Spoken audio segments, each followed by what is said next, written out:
नमस्कार, यूपी मिश्रा का इनसाइड झारखंड की ओर से। आज भी मैं मंगल के लिए बोल रहा हूँ। This may be taken as Mangal part 2।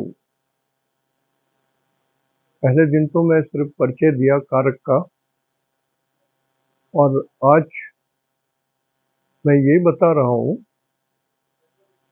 कि 16/10 को मंगल मिथुन में जा रहे हैं, और वहां चलते चलते ये उल्टे चलेंगे। ऐसे 30 तारीख को ये उल्टे चलने लगेंगे। ऐसे यहाँ पर हमने तीर से ऐसे दिखाया है, उल्टे चलेंगे। तो ये जो मिथुन राशि में जो ये ढुकेंगे 16/10 को, वृषभ से मिथुन, तो पहला नवांश जो है वो तुला का आएगा। तुला नवांश,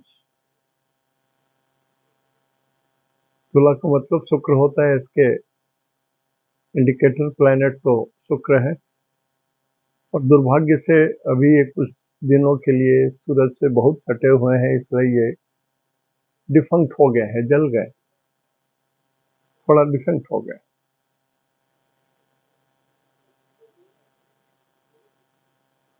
अब ये जो पहला नवांश है, जो तुला नवांश है, ये तुला नवांश देव नवांश कहलाता है। देव नवांश मतलब इसके अंदर वो सारे गुण भरे हुए हैं मंगल के अंदर, जो देवताओं के गुण के समान हो सकता है। देखिए, कुंडली में नवांश बहुत कुछ कहता है, बहुत कुछ कहते हैं नवांश।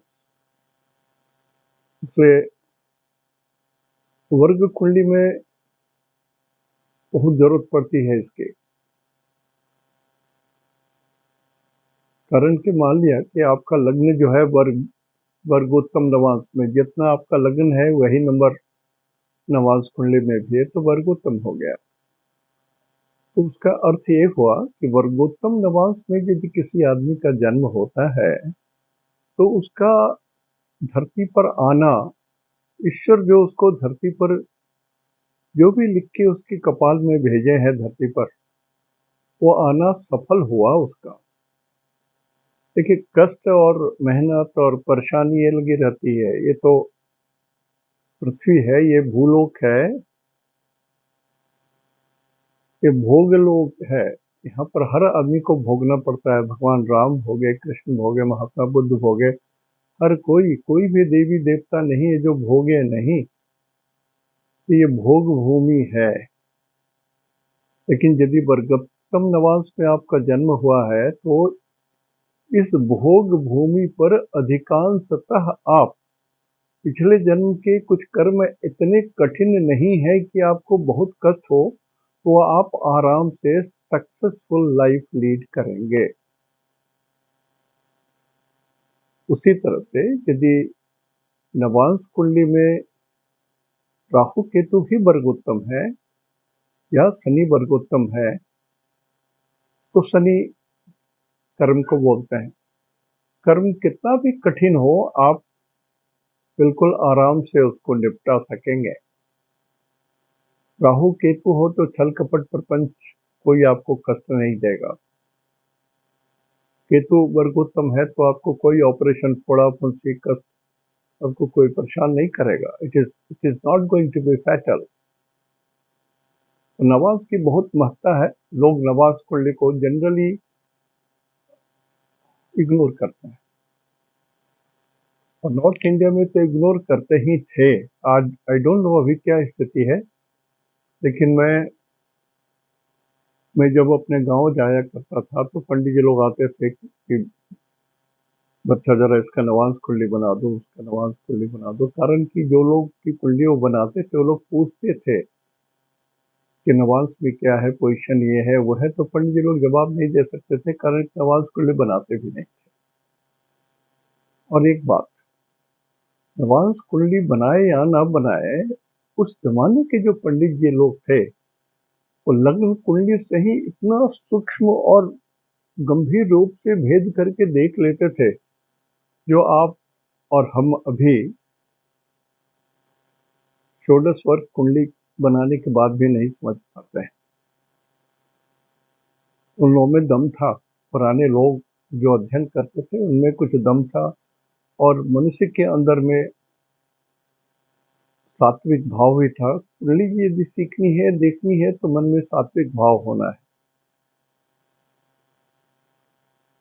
हमारे एक मित्र हुआ करते थे, वो कुंडली बनाते थे तो सबसे पहले वो सेवंथ और इसी तरह की चीज, मंगल और शुक्र सब देख करके बोलते थे फालतू कुंडली है, ये तो ऐसा है, इसमें ये सेक्स ओरिएंटेड है, फालतू लड़का है, ये सब लड़की है, ये क्या कुंडली देखना, छोड़ी मिश्रा जी। मतलब उसके आंख में बस उतना ही बसा हुआ था, कितना भी समझाने से वो समझता नहीं था।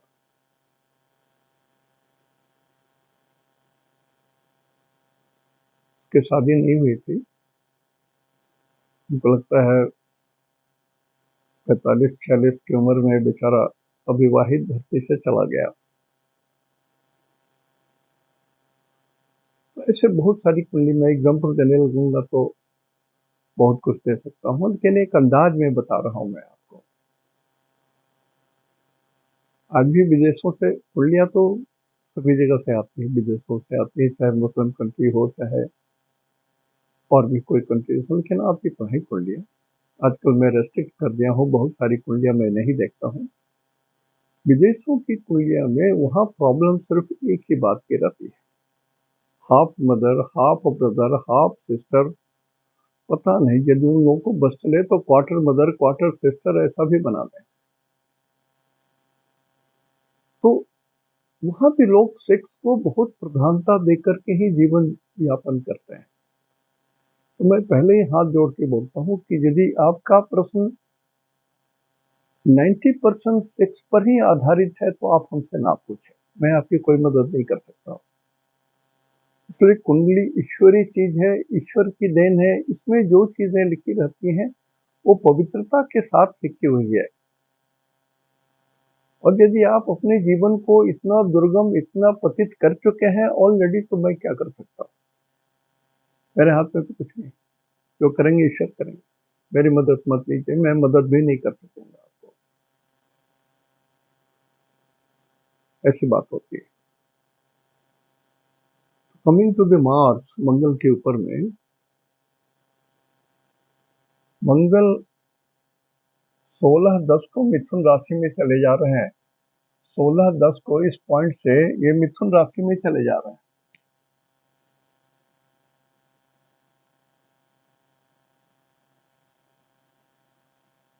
मिथुन में मंगल चले जा रहे हैं।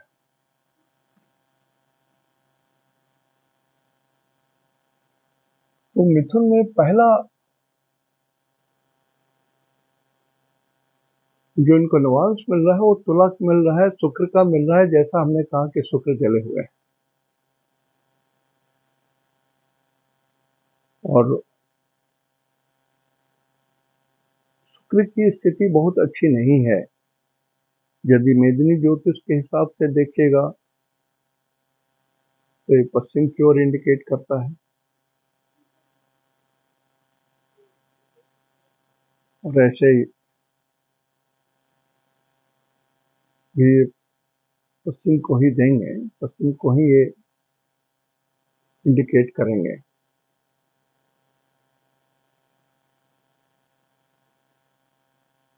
तो शुक्र जिस स्थिति में पड़े रहेंगे, देव नवांश में है, यहाँ पर 7 लिखा हुआ है और ये जले हुए हैं, लेकिन देव नवांश मिथुन का है, उसका मतलब होता है आनंद। यदि किसी का जन्म मिथुन राशि में तुला नवांश में हुआ हो तो वो आदमी he is a happy Prince. वो कठिन से कठिन समय में भी मुस्कुराता रहेगा और आराम से झेल जाएगा।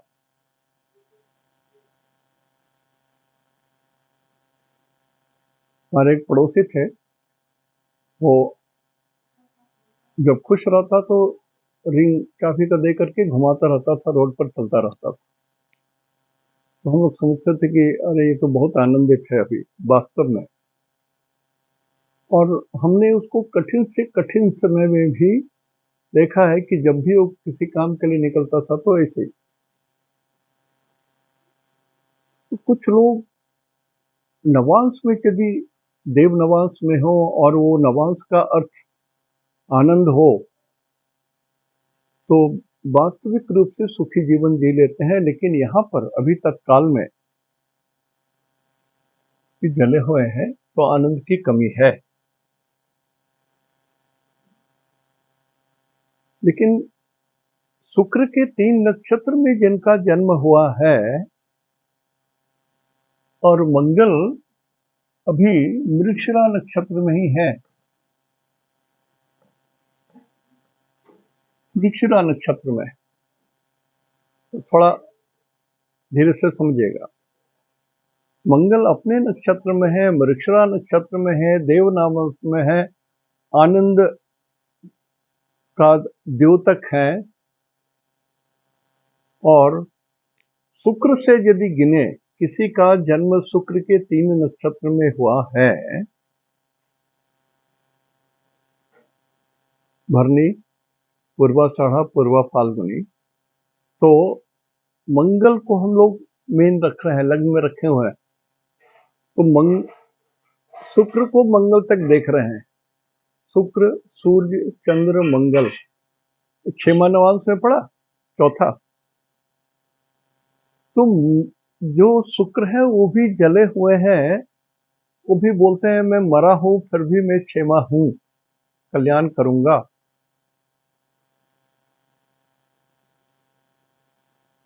बोलते हैं ना, हाथी मरता भी है तो 9 लाख का।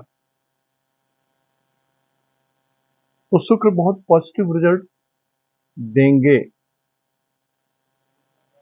नवांश के कारण। लेकिन यही 30 तारीख को, 30 अक्टूबर को ये मंगल लौट रहे हैं, ऐसे उल्टे चल रहे हैं। 30 तारीख को उल्टे फिर चलने लगे। वो सीधे चल रहे थे, सीधे चलते चलते फिर ये वापस चलने लगे उल्टे। बैकवर्ड मूवमेंट हो गया इनका, एंटी क्लॉकवाइज। अब एंटी क्लॉकवाइज डायरेक्शन हुआ 30 तारीख से,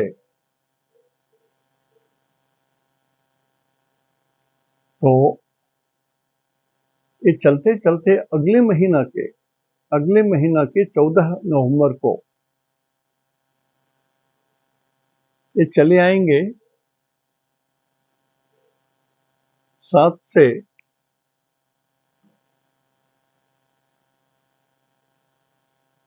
ये 6 नवांश में आ जाएंगे। वृषभ में वापिस आ जा रहे हैं ना।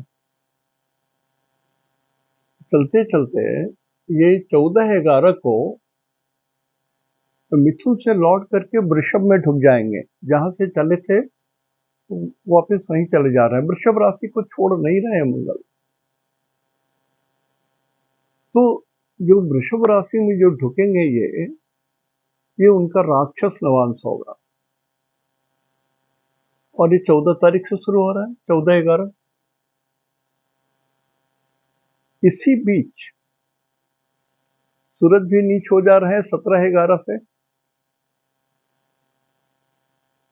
तो सूरज भी नीच हो जा रहा है 17/11 से, नीच होते हैं तुला में, और ये आधी जली हुई है। तो सूरज भी नीचे रहेंगे, शुक्र भी मरे हुए रहेंगे, और राक्षस नवांश पे रहेंगे। तो प्रवृत्ति देवताओं की नहीं होगी, दुख देने वाली होगी, हार्म करने वाली होगी, कष्ट देने वाली होगी, जलाने वाली होगी। तो दुर्घटनाएं बहुत हो सकती है।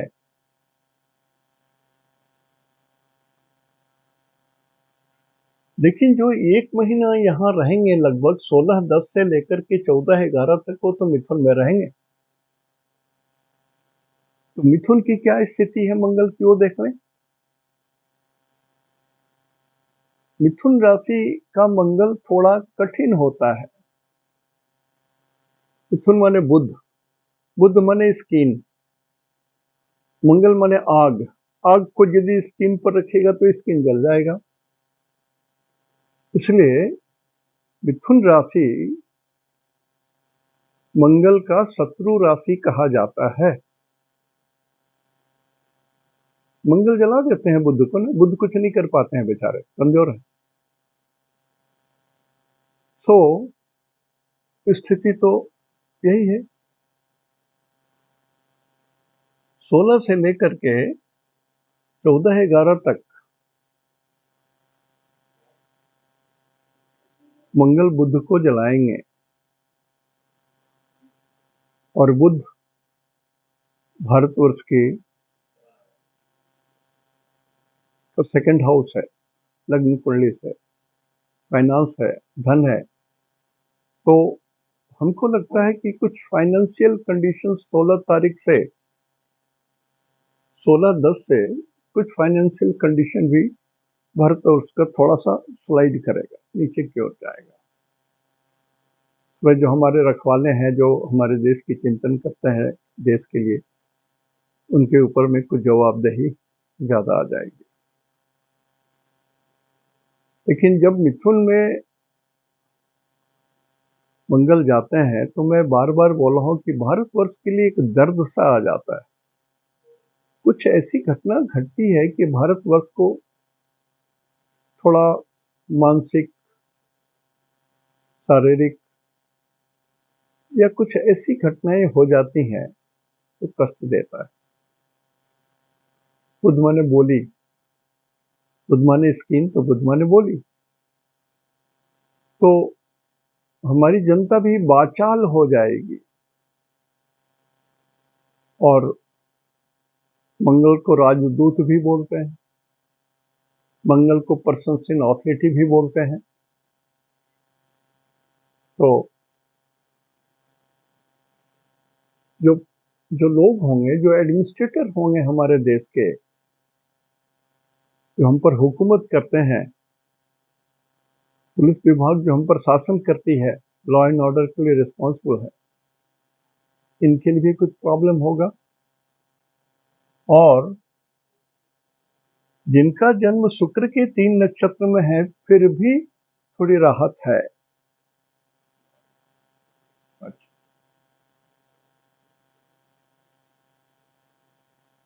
इसके बाद मैं ये बोलना चाहता हूं, थोड़ा चीज समझ लीजिए कि मंगल जब मिथुन राशि में जाएंगे तो इसको लग्न बनाइए, मिथुन लग्न की कुंडली बनाइए और उसमें मंगल डाल दीजिए। तो ये आपका 1 महीना का, या जब तक मंगल यहाँ रहेंगे, इसका रिजल्ट थोड़ा थोड़ा आपको इससे एसेस कर सकते हैं आप। और मिथुन राशि में जब मंगल है तो मिथुन राशि में जब मंगल रहता है, या मिथुन राशि के लिए मेष जो है या मंगल, ये अशुभ ग्रह होते हैं। गुरु, ये भी मिथुन राशि वालों के लिए मंगल अशुभ होते हैं, गुरु भी अशुभ होते हैं और सूरज भी अशुभ होते हैं।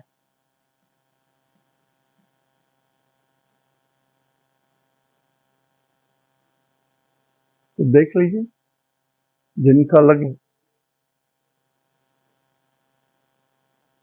जिनका लग्न 1 है या 8 है, जिनका लग्न 9 या 12 है, और जिनका सिंह लग्न है, मिथुन राशि में जाने के कारण आपको थोड़ा ये कष्ट दे सकते हैं।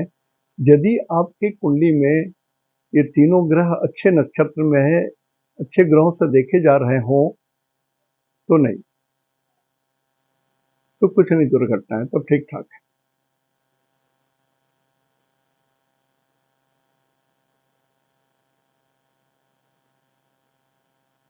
तो ये जो मंगल की स्थिति है ये 1 महीने रहेगी और सूरज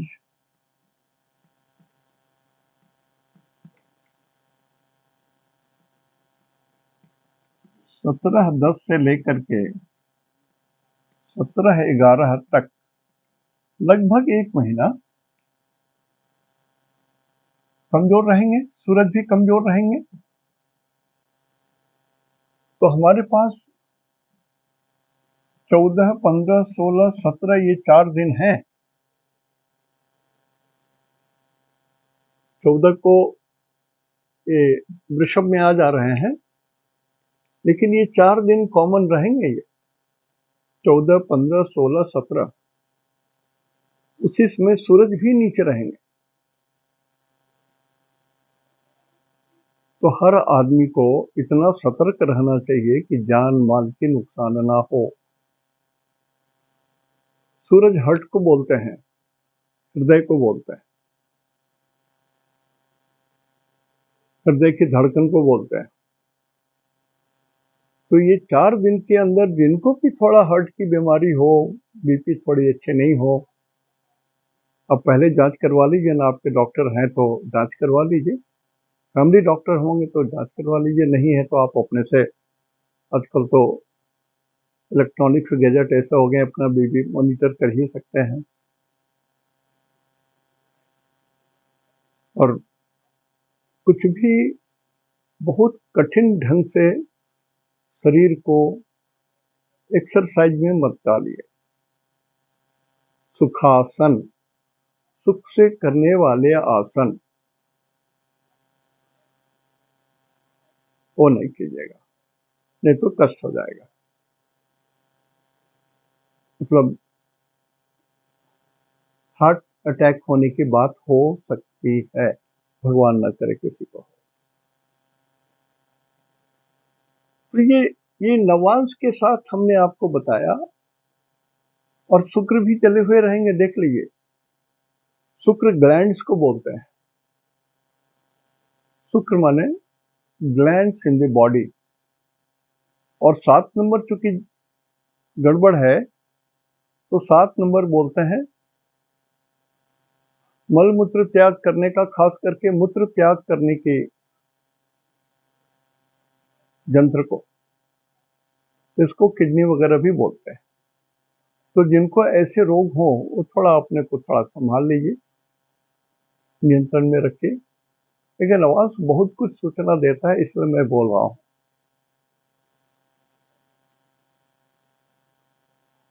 और इसमें सिर्फ नक्षत्र में थोड़ा सा जोड़ दिया हूं कि मंगल चूंकि मृगशिरा नक्षत्र में है, चाहे वो 2 में रहे तो, या मिथुन में रहे या वृषभ में रहे, मिथुन मृगशिरा में ही रह रहे। तो मृगशिरा में रहने से ये बता दे रहा हूं, जो सूरज के 3 नक्षत्र में जिनका जन्म है, उनके लिए मिथुन का मंगल डेंजर जोन में है। और सूरज के बारे में मैंने कहा कि हर्ट, तो जिनको हर्ट की रोग होने की संभावना है उनके लिए बोल रहा हूं, सबके लिए नहीं। तो जिनके साथ ऐसी संभावना है कि आपके हृदय में आघात लग सकता है, तो आपको थोड़ा सा रेस्ट ज्यादा लेना है, 4 दिन। ज्यादा ताकत मत लगाइए, श्रम मत कीजिए, ज्यादा तेजी से मत चलिए, एक्सरसाइज वगैरह मत कीजिए। Excess of everything is bad. घटनाएं घट चुकी हैं, टीवी वगैरह में आई है, समझदार को इशारा काफी।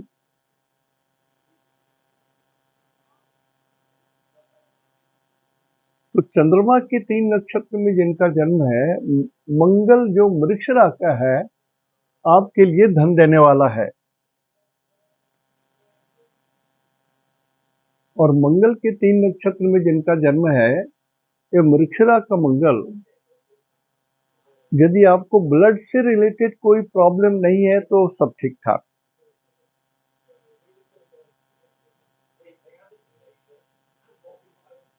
बुध के 3 नक्षत्र में जिनका जन्म है, आश्लेषा, ज्येष्ठा और रेवती,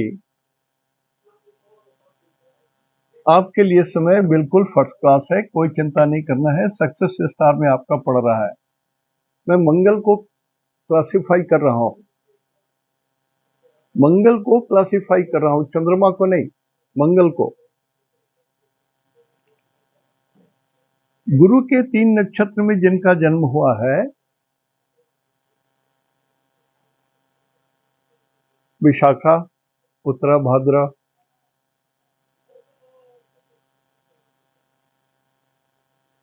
एक नक्षत्र तो हमेशा बोलता हूं मैं रोज, एक और है।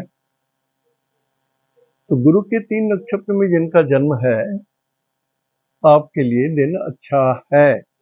कितना दिन तक? मंगल जब तक मिथुन राशि में रहेंगे, मतलब मिथुन राशि में है और आगे भी चले जाएंगे तब भी मृगशिरा में ही रहेंगे, लगभग 1 महीना और मृगशिरा में ही रहेंगे, तो फिर भी आपके लिए मंगल शुभ होंगे। किनके लिए? गुरु के लिए।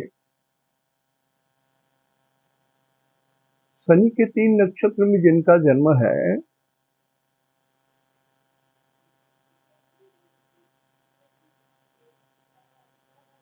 पुष्य, अनुराधा, उत्तरा, भाद्र, आपके लिए बद्धतारा पड़ेगा, बहुत कष्टदायक।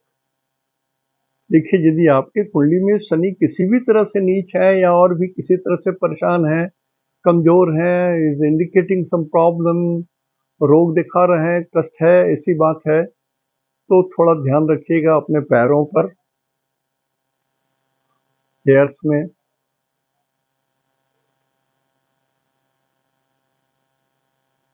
या नर्व्स, स्नायु तंत्र जो आपके शरीर में है, उस पर ध्यान रखिएगा। मैं जो बोल रहा हूँ वो घटित होगा, इसलिए बोल रहा हूँ कि ध्यान रखिएगा। मैं जस्ट कोई कविता नहीं पढ़ रहा हूँ sir, I am just trying to give you a warning कि अभी भी आकाश ठीक नहीं हुआ। 23 तारीख को जब डायरेक्ट चलने लगेंगे तो थोड़ा आकाश शुद्ध होगा, और जब ये कुंभ राशि में चले जाएंगे शनि, तो आकाश थोड़ा और शुद्ध होगा, अभी तो नहीं। केयर लीजिए।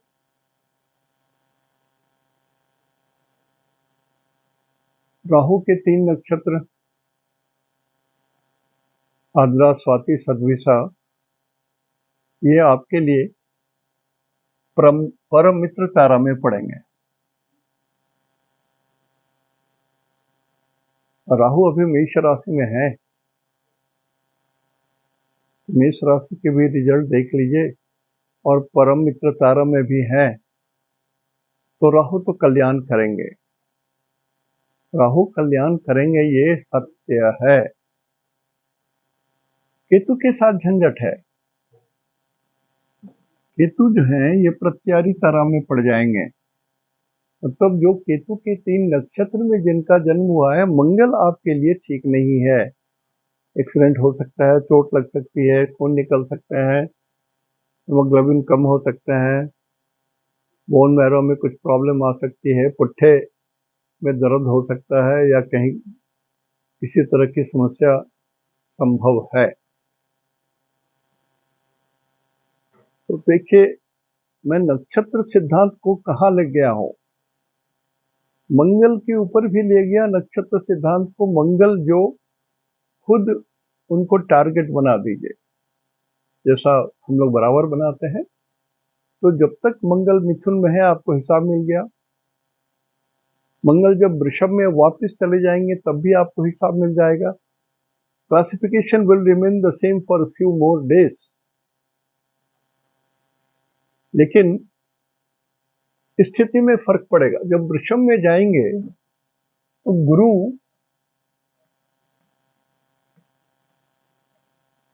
अशुभ ग्रह होंगे, शुक्र अशुभ ग्रह होंगे, और चंद्रमा अशुभ ग्रह होंगे।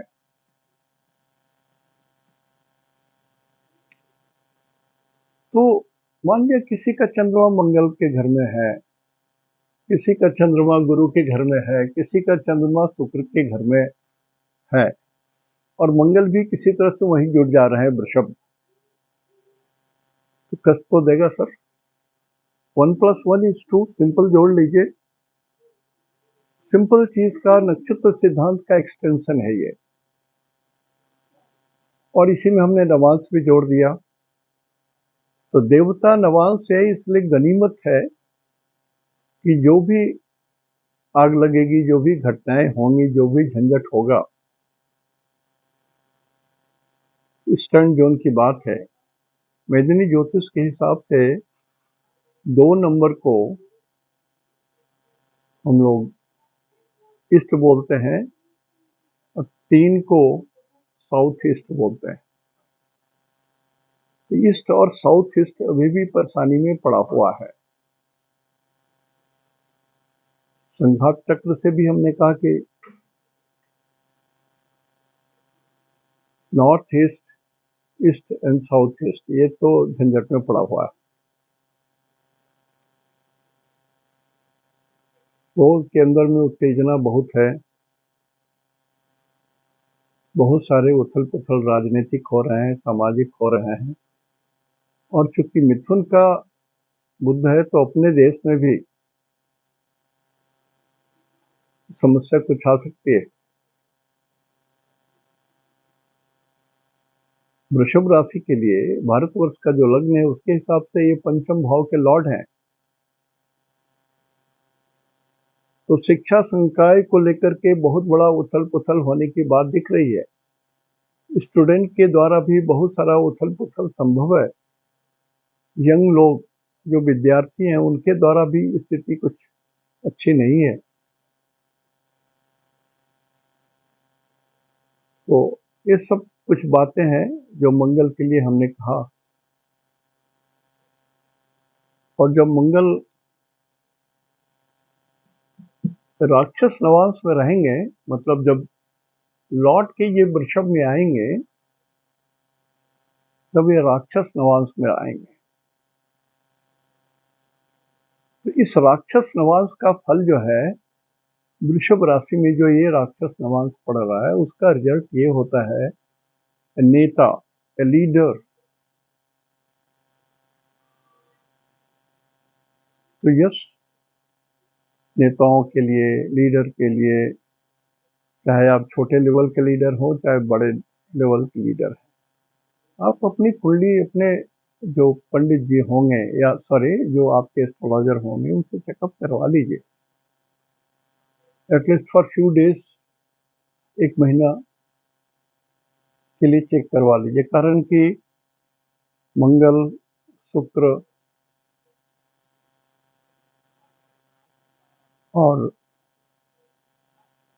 क्लासिफिकेशन के हिसाब से जो ग्रह खराब हैं,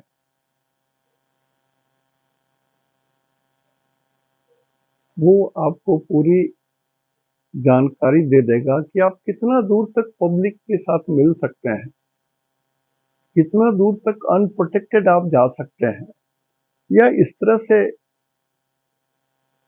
कुछ करना आवश्यक भी है क्या। अति उत्साह में कुछ काम न करें, अपने को सुरक्षित रखें।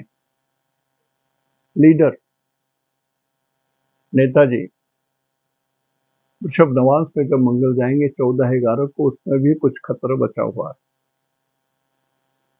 और थोड़ी सा